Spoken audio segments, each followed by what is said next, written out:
ఎంతసేపు వైఎస్ఆర్సీపీ లీడర్స్ మీద అక్రమ కేసులు పెట్టడం, వాళ్ళని చంపించడం, వాళ్ళని హ్యూమిలేట్ చేయటం, వాళ్ళని కిడ్నాప్ చేయటం, ఇవి చేస్తే భయపడిపోతారు అనుకున్నారేమో మేం కానీ ప్రజలు. ఆ పరిస్థితి లేదు అనేది కూడా తెలుసుకోండి. ఎందుకంటే మొన్న ఎగ్జాంపుల్ ఎంపీపీ వైస్ ఎంపీపీ ఎలక్షన్లో మీరు చూసుంటారు.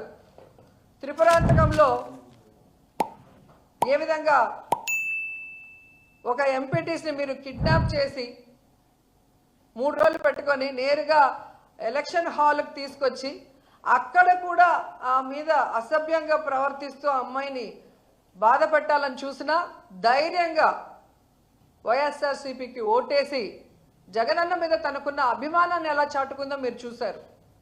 అలాగే మీరు చూస్తే ఎలమంచిలి వైస్ ఎంపీపీ ఎన్నికల్లో ఒక ఎంపీటీసీ వైఎస్ఆర్సీపీకి సంబంధించిన కంబాల సత్యశ్రీ ఎంత ఒత్తిడి చేసినా, ఎంత బ్లాక్మెయిల్ చేసినా, ఆ అమ్మాయి ఎంత పేదరాలైనా ఈరోజు తనకి గుర్తింపు వచ్చింది అంటే జగన్మోహన్ రెడ్డి వల్ల. సో ఆయనకి నేను అన్యాయం చేయలేను, చస్తే చస్తాను కానీ పార్టీ మారను అని ధైర్యంగా నిలబడి వైఎస్ఆర్సీపీకి ఓటేసింది అంటే మీరు ఆలోచించుకోవాలి. అలాగే పుల్లల చెరువు వైస్ ఎంపీపీ ఎన్నికల్లో మహిళా ఎంపీటీసీ నాగేంద్రమ్మని చూసాం. ఆమె హస్బెండ్ సబ్స్టేషన్లో వాచ్మెన్గా పనిచేస్తుంటే ఆ ఉద్యోగం పీకేస్తాం మా కోటేయకపోతే మీరు బెదిరించినా పస్తులైనా ఉంటాము, కూలైనా చేసుకుంటాం, కానీ జగనన్నకు అన్యాయం చేయమని చెప్పి వాళ్ళు ఎదిరించిన తీరు మీరు చూస్తే ఇప్పటికే అర్థమై ఉంటుంది. జగనన్న నిజమైన సైనికులు,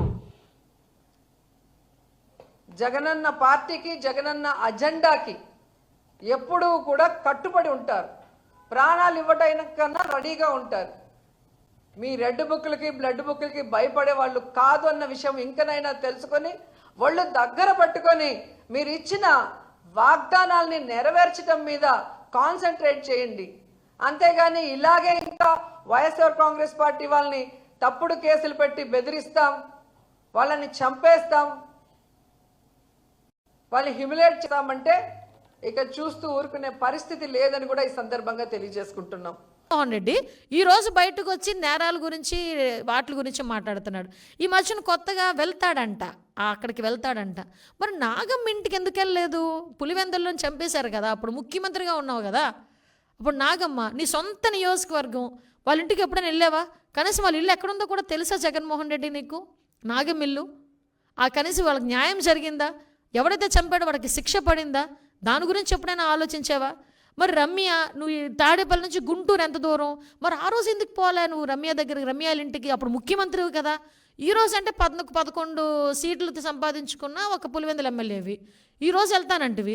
మరి ఆ రోజు ముఖ్యమంత్రి హోదాలో ఉండి చట్టాన్ని సంరక్షించుకొని నీ చేతుల్లోని పవర్ఫుల్గా ఉండే టైంలో ఎందుకు రమ్య హత్య చేసినప్పుడు వెళ్ళలేదు?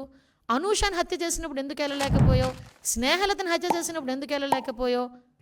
అంటే చాలామంది ఇంకా శ్రీలక్ష్మిని హత్య చేసినప్పుడు ఎందుకు వెళ్ళలేకపోయావు? డ్రగ్స్తో ఇంతమంది ఇబ్బందులు పడుతున్నారని చెప్పినప్పుడు ఎందుకు దాని గురించి ఒక రివ్యూ కూడా పెట్టలేకపోయావు? డ్రగ్స్ మీద ఇన్ని సంఘటనలు జరిగి ప్రతిపక్షాలని నీ మీద పడిన రోజు కూడా ఎందుకు రోడ్డు మీదకి వచ్చి ఇది కాదు అని చెప్పలేకపోయావు?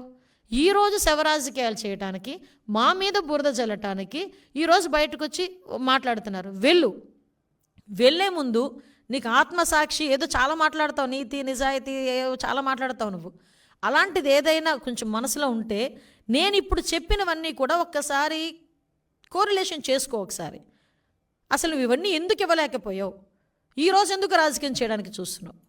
అంటే ఇది కేవలం రాజకీయంగా మా మీద బురద చల్లడానికి మాత్రమే నువ్వు చేస్తున్నావని చెప్పడానికి ఇది క్లియర్ కట్ నిదర్శనం.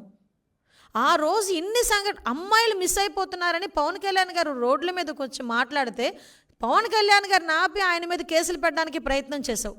రమ్యాన్ అమ్మాయిని చంపేసిన తర్వాత చంపిన నిందితుని పట్టుకోండి అని మేము వెళ్తే నా మీద, లోకేష్ గారి మీద కూడా ఆ రోజు కేసులు నాతో పాటు చాలామంది మీద కేసులు పెట్టిన పరిస్థితి. మేము ఎక్కడికైనా వెళ్తామంటే మమ్మల్ని ముందుగానే హౌస్ అరెస్టులు చేసిన పరిస్థితి. మేము ఏం హౌస్ అరెస్టులు చేయలేదే. ఈ రోజు వరకు మీరు అబ్జర్వ్ చేయండి. ఈ 4 నెలల కాలంలో నువ్వు అనుకున్నట్టుగానే మేము ఉంటే కనుక ఈ 4 నెలల కాలంలో ఒక్క హౌస్ అరెస్ట్ చూపించు. ఒక్కసారి ఒక్క హౌస్ అరెస్ట్.